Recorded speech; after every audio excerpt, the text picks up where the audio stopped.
doing that. Yes, sir. Hell of a game versus Tennessee. Wow. You know how hard it is to play there. Hard. Our guys love doing this event. It's so much fun for them. They get to go over on, is it Wednesday, Coach? Is that Yes, what sir. Yeah, Wednesday, it falls on 22nd. Wednesday. Yeah. Falls on Wednesday of our off week before the Florida game, and they love getting to go over there. They enjoy playing and look forward to it, and more of them are wanting opportunities. And now they have that belt, they'll really be competing for it. So I'm excited to do that, and really encourage Dog Nation and everybody involved as supports UGA football to give to this cause, because it means so much to so many, and so many people have been impacted by both of those diseases. So thank you for that, Coach. I'll open it up. Obviously, you guys know who we play, and we are preparing for that game the end of last week and moving forward that way this week. Excited, big stage, big time game. Athens, economic impact on this city and just what it's done for the community is going to be huge. Got a lot of great home games, but this is one of the feature ones, and really good program. Coach Deboer's done a great job to me. Trying to fill some mighty big shoes, and he is doing a great job in his own right in the way he approaches things. They got a good football team, big, physical, fast team, just like they've always been, and should be an exciting game. Yeah, Coach, how have you seen this Alabama offense change year over year? Obviously, the quarterback has changed, but how has their identity changed, if at all? Well, I mean, Ty's different than Milroe. You said it. So there's a difference in that, but he's a really good athlete. Like, he's a tremendous athlete. He played in games last year, and you watch all the snaps he took, and he has 60, 70, 80-yard runs that are, running down the field, outrunning good defenses. So he's a talented player. I would say he's probably the hottest quarterback right now in all of college football. His two last outings, I don't know that I've seen an incompletion. Like, the ball does not hit the ground. He's been accurate. He's been quick with the ball. They're really hard to defend because of their skill. They've got tremendous skilled receivers, backs, tight ends, but you got to have a trigger guy that can get those guys the ball, and they do. And he's seeing the field. I didn't realize, in the Florida State game, it was as messy and sloppy as the weather was at times. Like we were playing a game during that time, so I had no idea until last week. You go watch, and you're like, oh, okay. It was a rainy, sloppy game. In the other games he's played, there's been no sloppiness. I mean, he's accurate, he's quick with the ball, he's a good decision maker, and has made some elite throws. So they're clicking right now offensively for sure.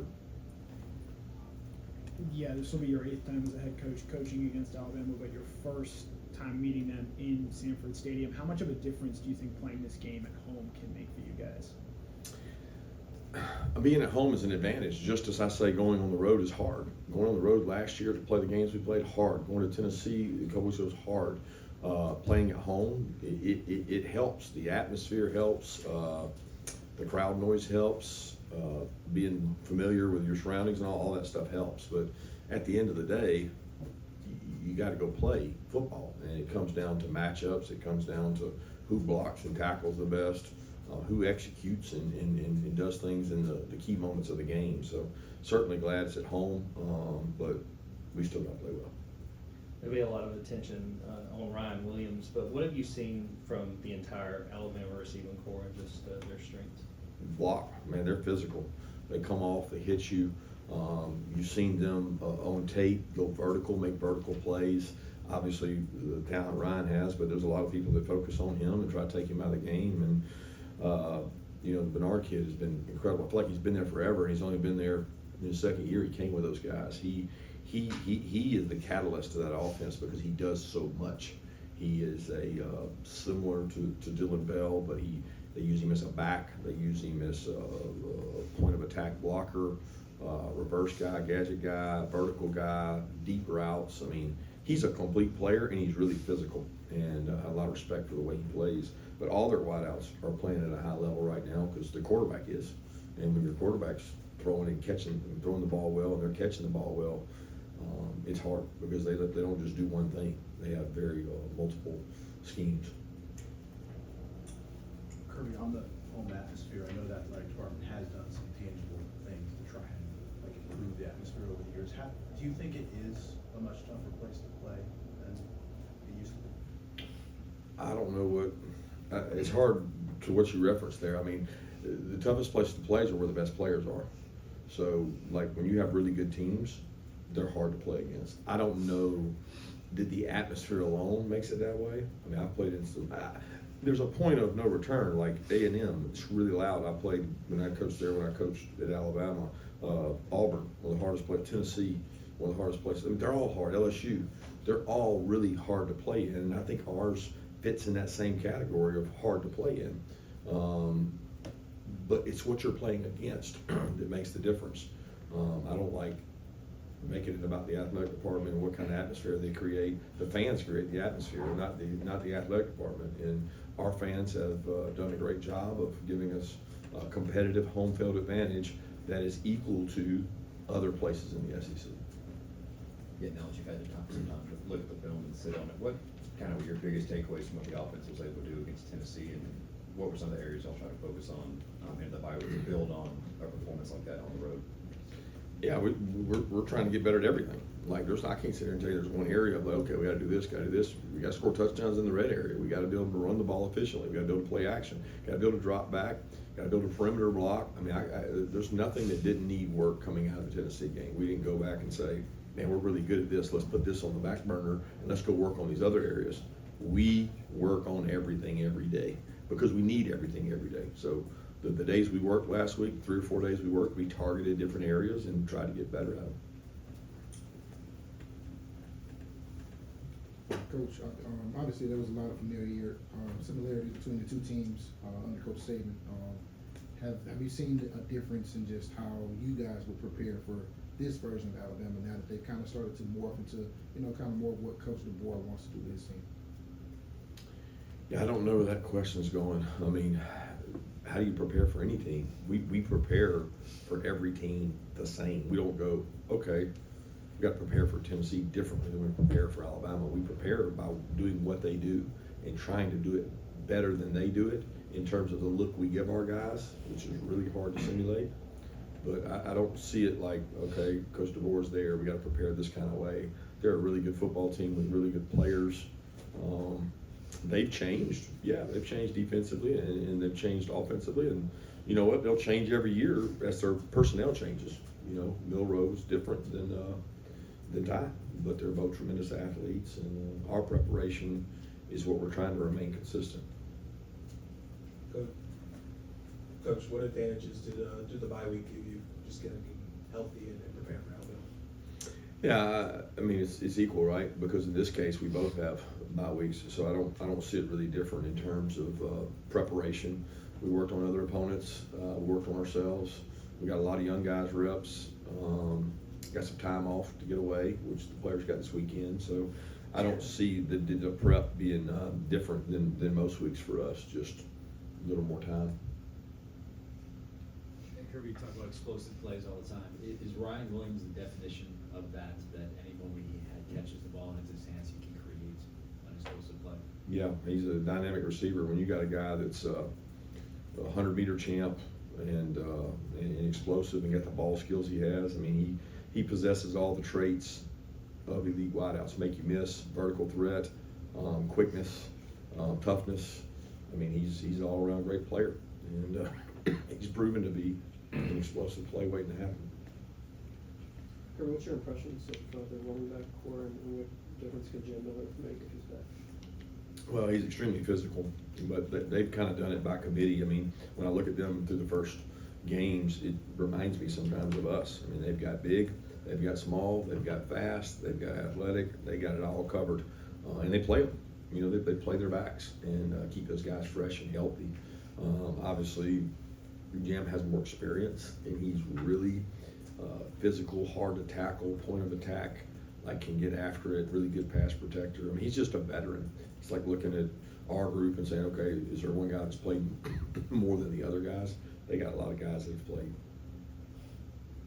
Coach, right side of the offensive line has been pretty good for the start of the year. How did the week all kind of help those guys, and how much further along were they this week as opposed to last? No clue. I mean, how much further along?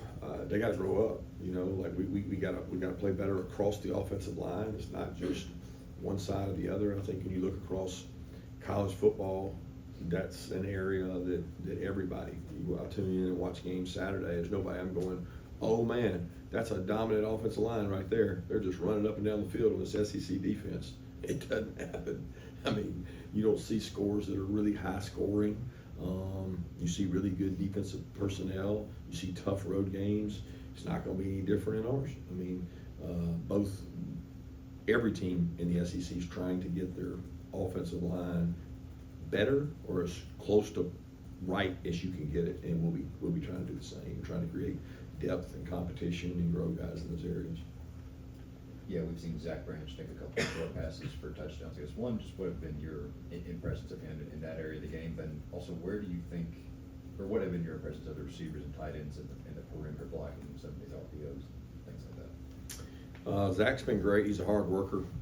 He practices every day, regardless of what the touches he gets. He's never been a me guy. He just wants to win, and he's willing to do whatever it takes to win. If that's go deep, go short, do whatever got to do to be successful, protect the ball, get positive yardage, run behind the blocking you got, and do a great job of it. The tight ends and receivers have been physical. We're going to always demand that guys do that first because there's much easier yards through blocking than there are just throwing the ball vertical in our league. You got to be able to do both, but you got to be able to protect the perimeter and do things with blocking and be physical, and that's one of the traits we want to have.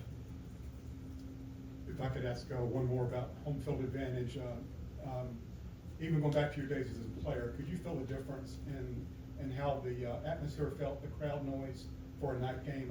I've heard that it's louder at night, and maybe that's true in most venues. Yeah, I would agree with that statement, that it's louder at night than day. I think depending on the day and the time of the year and the temperature, it can take its toll on the fan base, just like it does the players. I mean, we're not as fast. Our GPS numbers say 12 o'clock, 3 o'clock games, they're not as fast when it's 85, 90 degrees with a humidity factor like we have around here. You end up who can survive, not who can be the fastest. And at night, you don't run into those things. I think the crowd has a little longer to get prepared for it, and they're louder. I mean, they're not as taxed, there's not as much heat. So the games I've coached in, played in, been a part of, night games are a little more rowdy. What has stood out to you about this Alabama defense through 3 games? Multiple. They do multiple things. They've got a lot of moving parts, a lot to prepare for. They move their backers around. They have different looks they give you. They disguise in the secondary. They move players around. They have different coverages. They mix man and zone well. But their physical is the biggest thing. At the point of attack, they're really physical, and they play really hard. They got a really good defense, and they're well coached.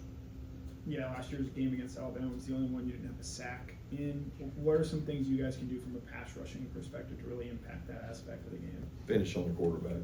We had multiple opportunities. Their guy was better than the guy that had them, but we had guys back there. But you got to finish on the quarterback. Going back to the right side of the offensive line, with Dontrell and Bo, what's the next step for them now that they've had that SEC action? Just improve. Just go out today. They're going to get SEC action today. They're going to get it tomorrow, the next day, and they're going to get it next week. And the idea is to continue to get better and to execute at a high level and do things that they can be successful at. People around them have to play well. It's not just them. So we want to play well around those guys and give them a great opportunity to play well. Coach, Kalen Deboer obviously had major shoes to fill, got through last season. What have you seen maybe that stood out to you about how he's built that program or how he's put his own identity on it coming after Nick Saban? I think he's still doing that. I think it's a process. It doesn't happen overnight. To go into to take that situation and go into it takes someone very confident in themselves. And I think he's proven that he's won everywhere he's been. He's been very successful everywhere he's been. He's not afraid to do it his way and be good at it. I'm sure he's absorbed some things that he wanted to keep the same. But at the end of the day, it's buy-in, it's players, it's the coaching staff, it's everybody involved.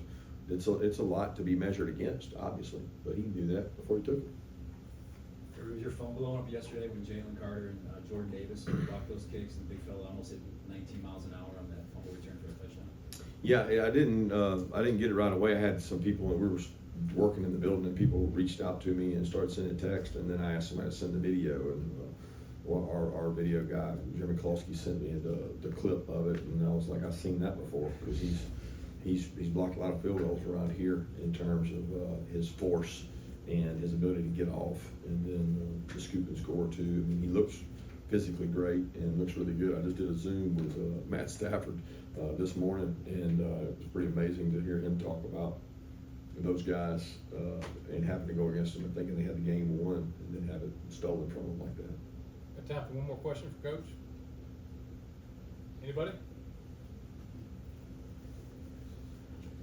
You were talking about the pass rush last year against Alabama. This year, I think you guys have 4 sacks. How do you guys evaluate where you are, not necessarily in sacks, but just in pressure on the quarterback getting, have it? Well, we evaluate it based on opportunities, right? And we haven't had a lot of opportunities. I think people try to measure those things just on statistics and rankings, and can't do that. We played a very heavy run team in Tennessee, and a team that we were behind ultimately. And then the other 2 opportunities, we had the lowest number of snaps we've ever had. Didn't get many opportunities to, and we also subbed out a lot of guys. So I don't sit here and say, oh my gosh, I'm so concerned about our pass rush. We got to do a better job in everything we do. But I feel good about the rushers we have, and we've got to go out and execute. When we get an opportunity to rush, we got to rush. Thank you, Coach.